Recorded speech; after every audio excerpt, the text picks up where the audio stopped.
ووضع الكتاب فترى المجرمين مشفقين مما فيه ويقولون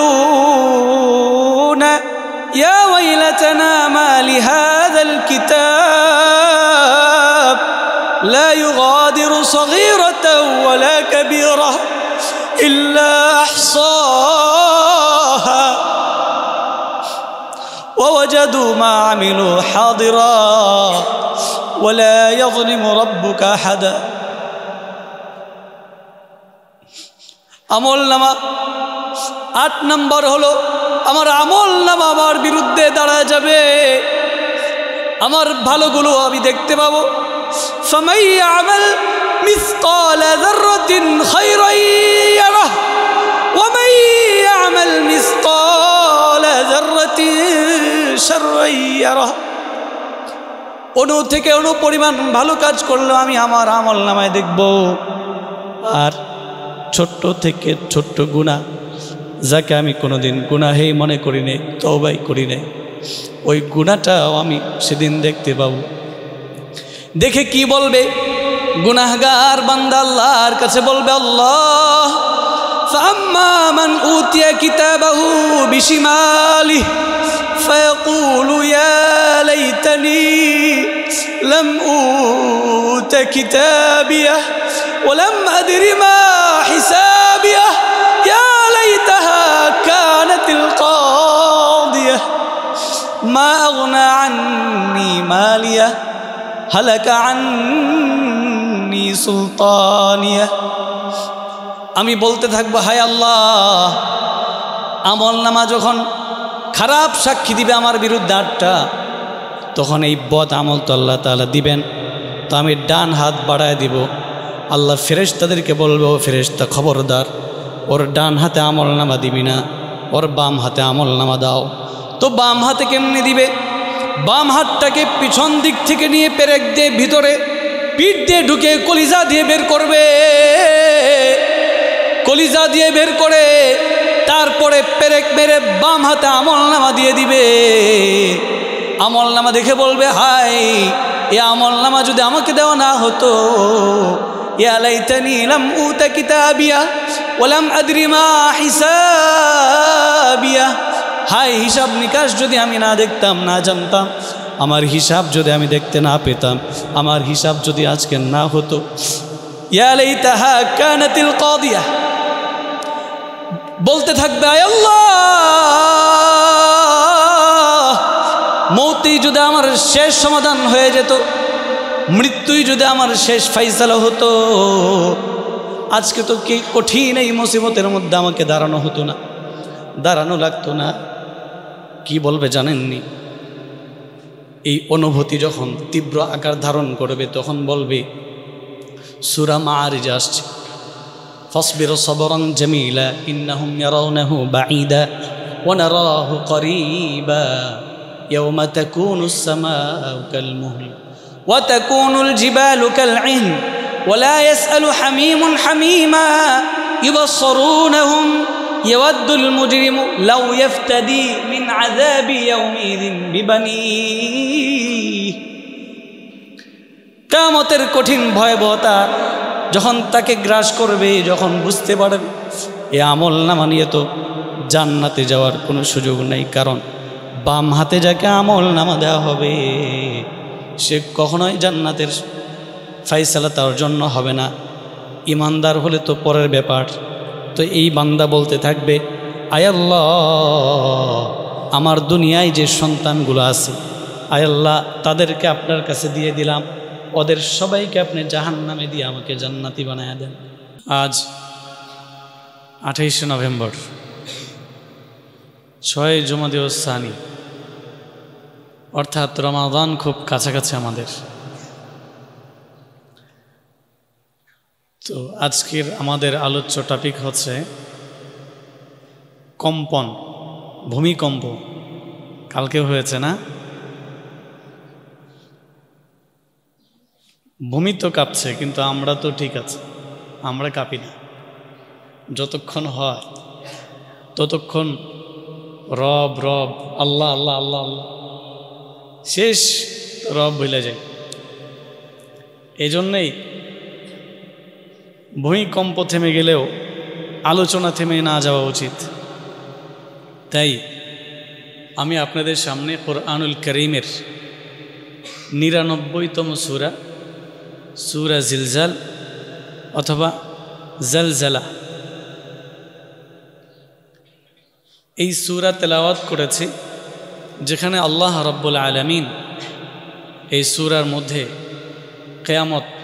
কেয়ামতের ভয়াবহতা এবং টোটাল আখিরাতের ফাংশন, রাসূল করিম সাল্লাল্লাহু আলাইহি সাল্লাম বলেছেন সূরা জিলজিলা নিসফুল কোরআন, এটা কোরআনের অর্ধেক। আরেক হাদিসে আসছে এটা কোরআনের 4 ভাগের 1 ভাগ। তো কোরআনের অর্ধেক কেন? টোটাল কোরআনে 2টা বিষয়ের আকর্ষণ করেছেন আল্লাহ তাআলা, 2টা বিষয়ের উপর কি করেছেন? আমাদেরকে দিক নির্দেশনা দিয়েছেন। একটা হলো দুনিয়া, আরেকটা হলো আখিরাত। তো এখানে টোটাল আখিরাতের সমস্ত বিষয়গুলো চলে আসার কারণে এটা নিসফুল কোরআন। আবার মনে করেন না যে যেহেতু কোরআনের অর্ধেক, তাহলে একবার পড়লে পুরা কোরআন অর্ধেক পড়া সওয়াব হবে, এরকম না। কোরআনের অর্থগত দিক থেকে, তাফসিরের দিক থেকে এই কোরআনকে, এই সূরাকে নিসফুল কোরআন বলা হয়েছে। আয়াত সংখ্যা 8টি, কিন্তু 8 আয়াতের এক একটা আয়াতের আলোচনা কোরআনের বড় বড় সূরাগুলোতে ব্যাপকভাবে এসেছে। অর্থাৎ এখানে সংক্ষেপে হেডলাইনগুলো দেওয়া আছে, আর বিস্তারিত সূরা মাআরিজ, সূরা হাক্কা, সূরা হামিম, সূরা ইয়াসিন, এভাবে অনেকগুলো সূরাতে এই সূরার তাফসীর আসছে। তাফসীর বি তাফসীর মানে কোরআনের কারীমকে কোরআন দিয়ে কি করা? তাফসীর করা। এই সূরা হলো তার অন্যতম। তো আল্লাহ তাআলা কোরআনুল কারীম সূরা জিলজালের মধ্যে কি বলছেন? আল্লাহ বলেন, ইযা জুলজিলাতিল আরদু জিলজালাহা, যেদিন ভয়ঙ্করভাবে পৃথিবী কম্পনে প্রকম্পিত হবে। কতটা ভয়াবহ! গত শুক্রবার আমরা যারা উপরে ছিলাম 8-10 তলায়, তারা কিয়ামতের ভয়াবহতা কেমন হবে তা কিছুটা হলো আঁচ করতে পেরেছি। তবে শুধু যে উপরে হয়েছে ব্যাপারটা এরকম না, যারা জমিনে ছিল তাদের থেকেও জিজ্ঞাসা করলাম, বলল যে দাঁড়িয়ে থাকা সম্ভব হয়নি। মনে হলো ঝড় তুফান আসলে যেই ভাবে সুপারি গাছগুলো এভাবে এদিক ওদিক ছুটাছুটি করে, বিল্ডিংগুলো এভাবেই হেলতে দুলতে ছিল। আচ্ছা ভাই, এই যে গত সপ্তাহের যেই ভূমিকম্প, এর মাত্রা যদি আরেকটু বাড়ত, অবস্থাটা কি হতো? এই জুমা আমাদের নসিব হতো? হয়তো কারো হতো, কারো হতো না। টোটাল রাজধানীটা হয়ে যেত একটা গুরুস্থান। আল্লাহ তাআলা আমাদেরকে ফুল কমপ্লিট করলেন, একটু ধাক্কা দিয়ে বুঝাইলেন যে তুমি যেগুলো নিয়ে বাহাদুরি করো, এটা তো আমার কাছে কয়েক সেকেন্ডের ব্যাপার। কামাসালিল আনকাবুত, আল্লাহ তাআলা বলতেছেন যে মাকড়সার চেয়েও তুচ্ছ তোমরা যেগুলোকে বিরাট শক্তি মনে করো, এটা আমি রবের কাছে মাকড়সার থেকেও, মাকড়সার জাল, মাকড়সা ইঞ্জিনিয়ারিং করে ঘরে বাসা বাঁধে না? বলুন তো, সেই বাসাকে ভাঙার জন্য মা বোনেরা ফায়ার সার্ভিস খবর দেয়, ফায়ার সার্ভিস টিম আসে, ট্যাঙ্ক ইত্যাদি নিয়ে, জল কামান নিয়ে, তারপরে বিশাল একটা বাহিনী প্রস্তুত করে আসে নাকি? ঝাড়ু দেওয়া শুরু করে, কোন দিক দিয়ে মাকড়সার ইঞ্জিনিয়ারিং শেষ হয়ে যায় বলতেও পারে না, ঠিক না? আজকে আপনি যাদেরকে শক্তিশালী মনে করছেন, যেহেতু কথাটা চলেই আসছে, ভেবেছিলাম শেষ দিকে যেয়ে বলব, তাহলে বলেই ফেলি। এই যে একটা সপ্তাহ যাবৎ আমাদের হৃদয়ে রক্তক্ষরণ হচ্ছে। আচ্ছা ভাই, আপনাদেরকে আমি একটা কথা জিজ্ঞেস করি, খুব সহজ একটা কথা।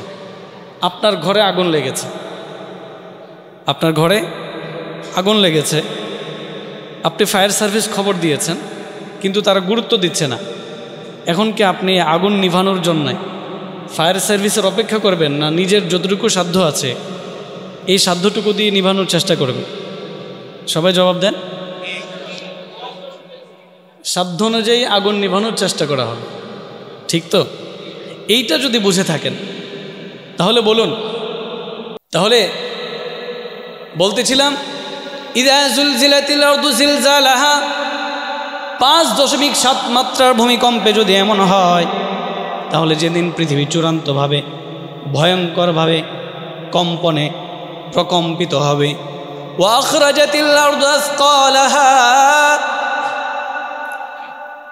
সব কিছু জমিন বের করে দিবে, জমিনের ভিতরে যা লুকানো আছে সব জমিন ঢেলে দিবে, সব জমিন তার ভিতর থেকে বের করে দিবে।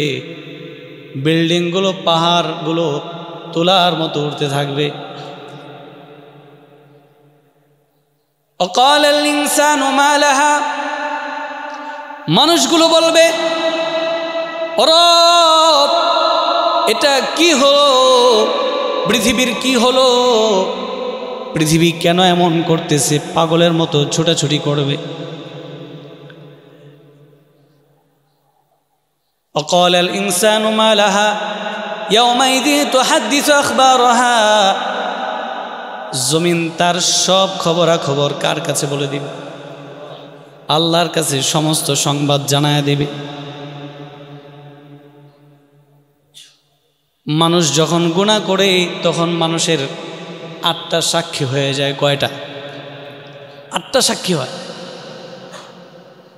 মানুষ যখন গুনাহ করে তখন মানুষের 8টা সাক্ষী হয়। এজন্য গুনাহ করার সময় চিন্তা করবেন, দরজা লাগায় দিছি, কেউ নাই, গভীর অন্ধকারে নীরব নিস্তব্ধতায় আমি একা একা গুনাহ করতেছি, এমন সময়ও বন্ধু তোমার সঙ্গে 8টা সাক্ষী আছে। কয়টা? 8 সাক্ষী আছে। কিয়ামতের ময়দানে যখন জমিন সাক্ষী দিবে, তখন জবান দিয়ে বান্দা বলার চেষ্টা করবে না, জমিন মিছা কথা কয়, আল্লাহ আমি তো এমনটা করি নাই। তখন আল্লাহ তাআলা বলবেন, সূরা ইয়াসিন আসছে, اليوم نختم على أفواههم وتكلمنا أيديهم وتشهد أرجلهم بما كانوا يكسبون। বান্দা যখন এই কথা বলবে যে আমি তো এটা করি রে, মানে জবান দিয়ে সে মিথ্যা বলার চেষ্টা করবে, কার সাথে? আল্লাহর সাথে। তখন আল্লাহ তাআলা জবানকে কি করে দেবেন? লক করে দেবেন, জবানের মধ্যে মোহর লাগাই দেবেন, স্টপ। আল্লাহ সব কিছু জানেন তো? আল্লাহ সব জানে না? আল্লাহ সব জানার পরেও কেন তিনি 8টা সাক্ষী রাখলেন? এজন্যই রেখেছেন, আল্লাহ যে আমাকে শাস্তিটা দিবেন, আমি যেন এই কথা মনে না করি যে এই শাস্তিটা মনে হয় আমার দেওয়া ঠিক হয় না, আমি মনে হয় এই অপরাধটা করি না, এই ভাবনা যেন না আসে। সেজন্যে কিয়ামতের ময়দানে আল্লাহ পাক আমার চোখের সামনে আমার বিরুদ্ধে 8টা সাক্ষীকে উপস্থিত করবে। আল্লাহ তাআলা বলবেন, জমিন তুমি বলো, বিআন্না রাব্বাকা ওয়াহালাহা, আল্লাহ জমিনকে আদেশ করবেন আর জমিন সব সাক্ষী দিয়ে দিবে। এবার জমিনের সাক্ষী যখন আমি আল্লাহর সাথে বলবো এটা আমি করি নাই, তখন আল্লাহ পাক জবানকে বন্ধ করে দিবেন। ওয়া তাশহাদু আরজুলুহুম اليوم نختم على أفواههم وتكلمنا أيديهم وتشهد أرجلهم بما كانوا يكسبون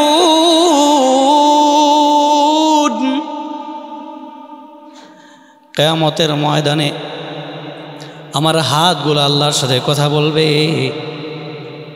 আল্লাহ আমাকে তো দিয়েছিল ভালো কাজ করার জন্যে, ও রব আমাকে দিয়ে কোনো ভালো কাজ করে নাই, দুনিয়ার যত মন্দ কাজ আছে, নাফরমানি আছে, সব জায়গায় আমাকে ব্যবহার করেছে।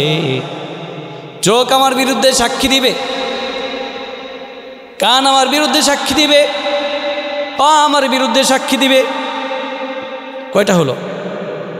1 নাম্বার হলো হাত, 2 নাম্বার চোখ, 3 নাম্বার কান, 4 নাম্বার হলো আমার পা আমার বিরুদ্ধে সাক্ষী দিবে, জমিন আমার বিরুদ্ধে সাক্ষী দিবে। এবার অনেকের প্রশ্ন, হুজুর যাদের হাত নাই পা নাই তাদের সাক্ষী কে দিবে? আল্লাহ সূরা হামিম বলেন, হাত্তা ইযা মা জাউহা শাহিদা আলাইহিম সামউহুম ওয়া আবসারুহুম ওয়া জুলুদুহুম বিমা কানু ইয়ামালুন।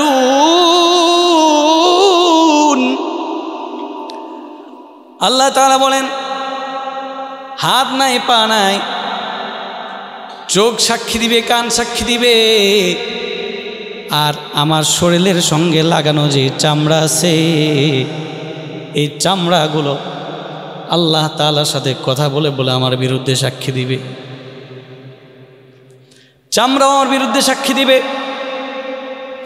কিরামান কাতিবিন ইয়ালামুনা মা তাফআলুন। এরপরে আমার বিরুদ্ধে কিরামান কাতিবিন যে ফেরেশতা আছে ওই ফেরেশতা আমার বিরুদ্ধে সাক্ষী দিবে। বন্ধুরা একটু দুটো চোখ বন্ধ করে ভাবেন, আপনার সাথে 2 জন ফেরেশতা লাগানো আছে, ফেরেশতাগুলো সার্বক্ষণিক আপনার আমলনামা লিখতেছে, ভালো করলে তো ভালোটা লিখতেছে, খারাপ করলে আমির সাহেব রেজিকা, আমির সাহেব এত গুনাহ করবে নিয়ত করছে, সাবধান লিখবি না। এরপর বান্দা যখন গুনাহটা করে ফেলে বলে, আমির সাহেব গুনাহ তো করে ফেলছে, সাবধান লিখবি না। কারণ গুনাহ করার পরে আল্লাহর বান্দা লজ্জিত হয়ে আল্লাহর কাছে তওবা তো করতে পারে। এজন্য 1 ঘন্টা 2 ঘন্টা না, 6 ঘন্টা পর যখন তওবা না করে তখন ফেরেশতা, বাম কাদের ফেরেশতা আমির সাহেবকে জিজ্ঞাসা, আমির সাহেব এখনও তো সে তওবা করে নাই, কথা হলে লিখ, তবে একটাই লিখবি, বেশি লিখবি না। 6 ঘন্টা পর্যন্ত বন্ধু সুযোগ দেওয়া হয়। এরপর আমার খবর নাই, আমার কোনো খবর থাকে না, আমি অনবরত গুনাহ করতেই থাকি। এ বন্ধু 8 সাক্ষী কিয়ামতের ময়দানে আল্লাহর কাছে আমার বিরুদ্ধে দাঁড়ায় যাবে। মনে আসেনি 8 সাক্ষী? 1 নাম্বার জমিন, 2 নাম্বার হলো আমার হাত, 3 নাম্বার আমার চোখ, 4 নাম্বার আমার কান, 5 নাম্বার আমার পা, 6 নাম্বার হলো কিরামান কাতিবিন ইয়ালামুনা মা তাফআলুন, কাদের ফেরেশতা। 7 নাম্বার হলো গায়ের চামড়া, আর 8 নাম্বার কি? এটা আসল সাক্ষী। 8 নাম্বার হলো আল্লাহ সূরা কাহফে বলেন, এরপরে বলবে ও সাহিবাতিহি ওয়া আখি, আমার ভাই বন্ধু, আমার অধীনস্থ, আমার স্ত্রী, তাকে আপনি জাহান্নামে দিয়ে দেন, আমাকে আপনি জান্নাত দিয়ে দেন আল্লাহ। এরপরে বলবে অফাসিলাতিহিল্লাতী তুবি ওয়া মান ফিল আরদি জামিআ, আয় আল্লাহ গোটা জগৎবাসীকে আপনি জাহান্নামে দিয়া, গোটা সৃষ্টি জগৎকে আপনি জাহান্নামে দিয়া, আম্মা ইউনজি, আল্লাহ আমাকে মুক্ত করে দেন, আয় আল্লাহ আমাকে মুক্ত করে দেন, সব জাহান্নামে দিয়ে দেন। আল্লাহ বলবেন কাল্লা, কোনোদিন না, কোনোদিন না, কোনোদিন না, তুমি যেটা করে আসছো এটা তোমাকে ভোগ করা লাগবে, এটা তোমার আবদার করলেই কোনোদিন দেওয়া সম্ভব না। এরপর আল্লাহ পাক কি অর্ডার করবেন? খুযুহু ফাগুল্লুহ সুম্মাল জাহিম সাল্লুহ।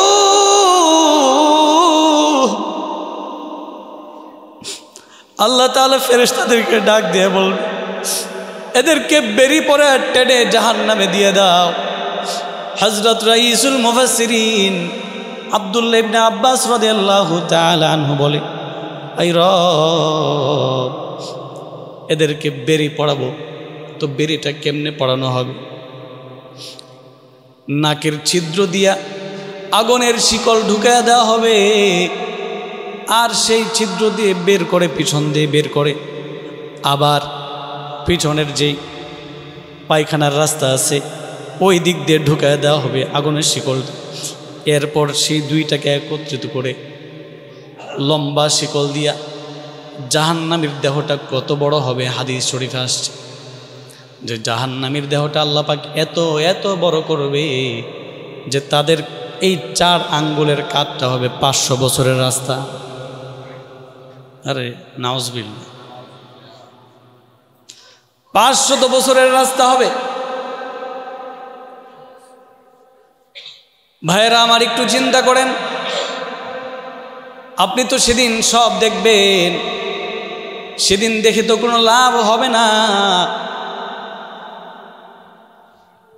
আপনি তো সেদিন আল্লাহর কাছে বলবেন, এটা কেমন কিতাব, এটা কেমন হিসাব, আমার রাতের গুনাহগুলো ছাড়লো না, দিনের গুনাহগুলো ছাড়লো না, মনে মনে বাসনা করেছিলাম, নিয়ত করেছিলাম, সেগুলো দেখা যায় লেখা আছে, সব লেখা আছে। সেদিন আফসোস করে তো কোনো লাভ হবে না। জাহান্নামগুলো আল্লাহর কাছে হুঙ্কার দিয়ে আসবে, আল্লাহ,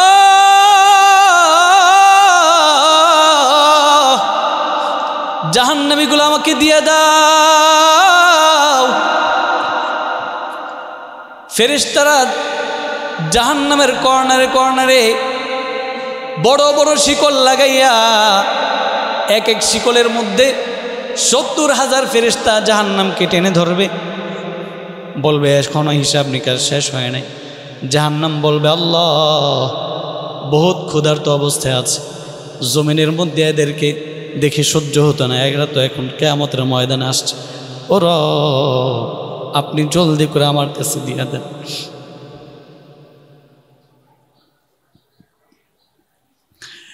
আল্লাহ রব্বুল আলামিন জাহান্নামকে থামানোর জন্যে যখন হাবিবুল্লাহ আল্লাহর কাছে দরখাস্ত করবে, আল্লাহ, জাহান্নামকে থামাও, জাহান্নাম আমার উম্মতকে গ্রাস করে ফেলবে, জাহান্নাম তো খুব কাছে চলে আসছে, আয় আল্লাহ, জাহান্নামকে থামায়া দাও, জাহান্নামকে থামায়া দাও, জাহান্নামকে থামায়া দাও।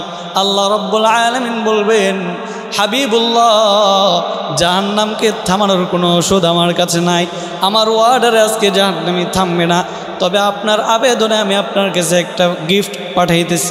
ইয়া রাসূলুল্লাহ, এই যে নেন ছোট্ট এক পেয়ালা পানি, এই পানিটা আপনি জাহান্নামের দিকে মারেন।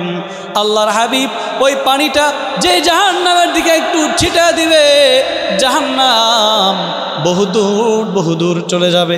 আল্লাহর হাবিব বলবেন, রব, এটা কিসের পানি? এটা কি হাউজে কাউসারের পানি? ও রব, এটা কিসের পানি? এটা কি জমজমের পানি? রব, এটা কিসের পানি? এটা কি দুনিয়ার সমুদ্রের পানি? আল্লাহ বলবেন, পয়গম্বর, এটা হাউজে কাউসারের পানি না, এটা জমজমের পানি না, এটা খাল বিল নদ নদীর পানি না, এটা আটলান্টিক মহাসাগরের পানি না, এটা আপনার বান্দা, আপনার উম্মত, আমার বান্দা দুনিয়ার জমিনে গুনাহ গুনাহ করে জাহান্নামের আগুনের ভয়ে, হিসাবের দিনের ভয়ে, কিয়ামতের দিনের ভয়ে, যেদিন সূর্যটা আধাত পড়ে থাকবে, জমিনটা তামাম হয়ে যাবে, আর মাথার মগজগুলো টকবক টকবক করে বাতের বলকের মতো টকবক করতে থাকবে। এই ভয়ে আমার বান্দা চোখ বেয়ে বেয়ে 2 ফোঁটা চোখের পানি ছেড়েছিল। আমি রব সেই পানিটাকে জমিনে পড়তে দেই নাই, ওই পানিটা ফেরেশতার মাধ্যমে আমি আল্লাহ সংরক্ষণ করে রেখেছি। আজকে এই পানির পাওয়ার এত বেশি, সুবহানাল্লাহ। এজন্য গুনাহ হয়ে গেলে কোনো পেরেশানি নাই। আল্লাহ রাব্বুল আলামিন আমাদেরকে তো এই জন্যই ভূমিকম্প দিই। বান্দারে বারবার বারবার আল্লাহ সতর্ক করেন, ইদা জুলজিলাতিল আরদু জিলজালাহা, যেদিন পৃথিবী ভয়ঙ্করভাবে প্রকম্পিত হবে। ওয়াকালাল ইনসানু মা লাহা, মানুষগুলো ছুটাছুটি করবে। ইয়াউমাইযিন তুহাদ্দিসু আখবারাহা, জমিন আমার বিরুদ্ধে সাক্ষী দিবে। এই সাক্ষীটা যেন বন্ধু ভালো হয়, এজন্য সব পাপ থেকে আমাদেরকে ফিরে আসতে হবে। এই ভূমিকম্প যাহারাল ফাসাদু ফিল আরদ, যাহারাল ফাসাদু ফিল বাররি ওয়াল বাহরি বিমা কাসাবাত আইদিন নাস। আল্লাহ কোরআন আরেক জায়গায় বলেন, মা আসাবাকুম মিন মুসিবাতিন ফাবিমা কাসাবাত আইদিকুম। এই ভূমিকম্প, এই যে সিডর আসে, এই যে সাইক্লোন আসে, যা আসে সবগুলো আমাদের হাতের কামাই, আমাদের গুনাহের কামাই। জমিনের মধ্যে আল্লাহকে গালি দেয়, কিন্তু এই জমিনের ক্ষমতাওয়ালারা ভিনদেশি প্রভুদেরকে খুশি করার জন্য এদেরকে শাস্তি দেয় না। এই পাপ যখন চলতেই থাকে, এরপরে এই বাংলাদেশে কওমে লূতের মতো সম্প্রদায় যে পাপ করেছিল, বন্ধুরে বড় আফসোস লাগে, বড় কষ্ট লাগে, বড় দুঃখ লাগে। কবে যেন আমাদেরকে কওমে লূতের মতো আল্লাহ পাক আমাদেরকে উল্টায় দিবেন। কারণ এই সমাজের মধ্যে সমকামিতা এত ভয়ঙ্কর রূপ ধারণ করছে, কল্পনাও করা যায় না। আল্লাহ তাআলা কবে যেন আমাদেরকে কওমে লূতের মতো ধ্বংস করবে। এই মিডিয়াগুলো কিছুদিন পর পর প্রকাশ করে, ছেলে ছেলেকে বিয়ে করে, মেয়ে মেয়েকে বিয়ে করে, আসে না নাই? বলেন ভাইরা আমার, কোরআনের মধ্যে কওমে লূতের শাস্তির কথা আছে না নাই? কেন তাদেরকে শাস্তি দেওয়া হয়েছিল? কেবলমাত্র একটা গুনাহের কারণে। এই গুনাহ, ওরা ছেলে হয়ে ছেলেদেরকে পছন্দ করত, মেয়ে হয়ে মেয়েদেরকে পছন্দ করত।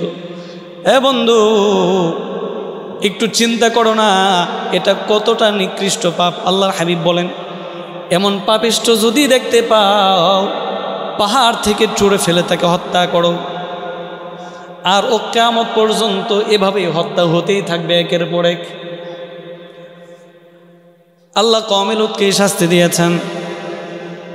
এটা এমন নিকৃষ্ট পাপ যা পশু পাখিদের মধ্যেও নাই, কুকুরের মধ্যেও নাই। কোনো কুকুর আরেক কুকুরের পিছনে, পুরুষ কুকুরের পিছনে কখনো কি হয় না? লালিত হয় না। কুকুরের পিছনে, কুত্তির পিছনে ঘুরে, কিন্তু কুকুরের পিছনে ঘুরে না।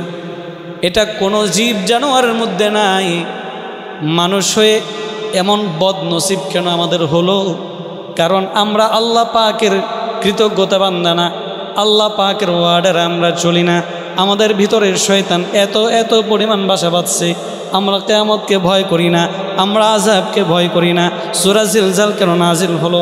কাফের মুশরিকরা বলতেছে, ও মুহাম্মদ, তোমার প্রভু যদি কিয়ামত দিয়েই থাকে, তাহলে কিয়ামত কেন হয় না? তুমি যে আমাদেরকে কিয়ামতের ভয় দেখাও, কিয়ামত কেন হয় না? আল্লাহ তাআলা এই জন্যই সূরা জিলজাল নাজিল করে জানা দিলেন যে কিয়ামত তো হবে। তারুজুল মালাইকাতু ওয়ার রূহু ইলাইহি ফি ইয়ামিন কানা মিকদারুহু 50,000 সানা। এই তাফসীরের মধ্যে একটা তাফসীর এমন আছে, যখন দুনিয়ার কাফের মুশরিকরা বারবার আবেদন করে কিয়ামত কেন হয় না, কিয়ামত কবে হবে, তখন মুফাসসিরিন ইকরাম বলেন, আল্লাহ এই আয়াত দিয়ে বুঝাইলেন, কিয়ামত তো হবে, তবে তোমার কাছে যেটা 1000 বছর, তোমার কাছে যেটা কোটি বছর, তোমার কাছে যেটা 50,000 বছর, সেটা আমি রবের কাছে সামান্য একদিনের ব্যাপার। কয়দিন? আমি রবের কাছে এটা একদিনের সমতুল্য। অতএব কিয়ামত খুব নিকটবর্তী, যেদিন আসবে সেদিন পৃথিবীর ভয়ঙ্করভাবে কম্পিত হতেই থাকবে, প্রকম্পিত হতেই থাকবে। সেদিন তোমরা বলবা হায় হায় হায় হায়, কী হলো এটা? জমিন তার ভিতরের সব লাশগুলো বের করে দিবে, খনিজ সম্পদগুলো বের করে দিবে। এরপর আল্লাহ পাক অর্ডার করবেন, জমিন সব সাক্ষী দিবে, জমিন তার সব খবরাখবর আমলনামা আল্লাহর কাছে পেশ করবে। এরপর ছোট থেকে ছোট, বড় থেকে বড়, যা গুনাহ করেছি নেক করেছি সব আমরা আমাদের আমলনামা দেখতে পাবো। এজন্য কিয়ামত আসার পরে ঠিক হওয়া যাবে না বন্ধু। আল্লাহর হাবিব হযরত আবু হুরায়রা রাদিয়াল্লাহু তাআলা আনহু হতে বর্ণিত, রাসূল সাল্লাল্লাহু আলাইহি ওয়াসাল্লাম বলেছেন, 7টা জিনিস আসার আগে তুমি তোমাকে শুধরায় নাও। কয়টা জিনিস? 1 নম্বর হলো, বন্ধু, তোমার দারিদ্রতা আসার আগে তুমি তোমার আমলকে ঠিক করো। কারণ দারিদ্রতা এমন জিনিস যা মানুষকে কুফরের দিকে নিয়ে যায়, যা মানুষকে ঈমান হারা করে দেয়। তোমার সচ্ছলতা আসার আগে তুমি তোমাকে শুধরায় নাও, আমল ঠিক করে নাও। কারণ সচ্ছলতা এমন জিনিস যা মানুষকে নাস্তিক বানায় দেয়, ঠিক কিনা? এটার উদাহরণ হলো, উদাহরণকে কারণ সম্পত্তি পাইয়া আল্লাহকে ভুলে গিয়েছে, সম্পত্তি পেয়ে দিন থেকে বিচ্যুত হয়ে গেছে। এরপর আল্লাহর হাবিব বলেন, তোমার অসুস্থতা আসার আগে তুমি তোমার আমলকে ঠিক করো। কারণ এই সময়ের যুবকদেরও অনেক সময় প্যারালাইসিস হয়ে যায় কি যায় না, ডায়াবেটিস হয় কি হয় না, ক্যান্সার হয় কি হয় না। 20-22 বছরের যুবক ক্যান্সারে আক্রান্ত আছে না নাই? আল্লাহর হাবিব বলেন, বিভিন্ন রোগ ব্যাধিতে আক্রান্ত হওয়ার আগে তুমি তোমার রবের সাথে মোলাকাত করে নাও, বেশি বেশি ইবাদতে অভ্যস্ত হয়ে নাও। কারণ অভ্যস্ত হয়ে গেলে, করতে না পারলেও আল্লাহ পাক রব্বুল আলামিন তোমাকে সেই সওয়াব দান করবেন। অসচ্ছলতা, দারিদ্রতা আর সচ্ছলতা আসার আগে, অসুস্থতা আসার আগে, বার্ধক্য আসার আগে, বার্ধক্য আসলে আর ইবাদত করা যায় না, বার্ধক্য আসলে আর মসজিদে আসা যায় না। একেবারে কঠিন বার্ধক্য আসলে ইবাদত করা যায় না। বার্ধক্য আসার আগে তুমি তোমার আমলকে ঠিক করো। হঠাৎ আকস্মিক মৃত্যু আসার আগে তুমি তোমাকে ঠিক করো। কারণ যে কোনো সময় মালাকুল মাউত হাজির হতে পারে কি পারে না? যে কোনো সময় মালাকুল মাউত হাজির হতে পারে। গত জুমার ভূমিকম্প যদি আর একটু মাত্রা বাড়িয়ে দিতেন আল্লাহ, তাহলে আজকে কত লক্ষ মানুষ আমরা কবরস্থানে শুয়ে থাকতাম। এজন্য মওত আসার আগে তুমি তোমাকে শুধরে নাও। দাজ্জাল আসার আগে তুমি তোমাকে শুধরে নাও। কি আসার আগে? দাজ্জাল যে কোনো সময় চলে আসবে। আমি যদি নামাজি না হই, আমি যদি ইবাদত বন্দেগীতে না জমে থাকি, আমি যদি পাক্কা ঈমানদার না হই, দাজ্জাল যখন আসবে আমার ক্ষুধার সময়, আমার অভাবের সময়, আমার যন্ত্রণার সময়, আমার পানি পিপাসার সময়, দাজ্জাল এসে বলবে পানি লাগবে নি, খাবার লাগবে নি, দ্বন্দ্ব লাগবে নি। আমি বলবো লাগবে তো, আমাকে ক্ষুধা বল। তা আমি ক্ষুধা বইলা দেব, কারণ আমার তা আমলে প্র্যাকটিস নাই। এজন্য আল্লাহর হাবিব বলেছেন, অদৃশ্য শত্রু দাজ্জাল আসার আগে তুমি তোমাকে শুধরে নাও। 7 নম্বর হলো, কিয়ামত আসার আগে তুমি তোমাকে শুধরে নাও। কিয়ামত কবে হবে? কিয়ামত কবে হবে এটা একমাত্র জানেন কে? ইন্নাল্লাহা ইনদাহু ইলমুস সাআ ওয়া ইউনাজ্জিলুল গায়স ওয়া ইয়ালামু মা ফিল আরহাম। 5টা জ্ঞান আল্লাহ পাক ছাড়া আর কেউ জানে না। ইন্নাল্লাহা ইনদাহু ইলমুস সাআ, কিয়ামত কবে হবে এটা একমাত্র আমার রব আল্লাহ জানেন, আর কেউ জানে না, ঠিক কিনা? বৃষ্টি কখন কোথায় হবে এটা একমাত্র জানেন কে? মায়ের গর্ভে সন্তান ছেলে হবে না মেয়ে হবে জানেন কে? আমরা তো আল্ট্রাসাউন্ড করে জেনে যাই। বন্ধু, তুমি আল্ট্রাসাউন্ড করো 4 মাস 6 মাস পরে জানো। আর আমার রব নাপাক পানি হওয়ার সময় আল্লাহ সঙ্গে সঙ্গে জানেন। সুবহানাল্লাহ। ইয়াহাবু লিমান ইয়াশাউ ইনাসা ওয়া ইয়াহাবু লিমান ইয়াশাউ যুকুর। কাউকে আল্লাহ চান তো মেয়ে দান করেন, কাউকে ছেলে দান করেন, কাউকে কিছুই দান না। এটা আল্লাহ পাকের একান্ত ইচ্ছা।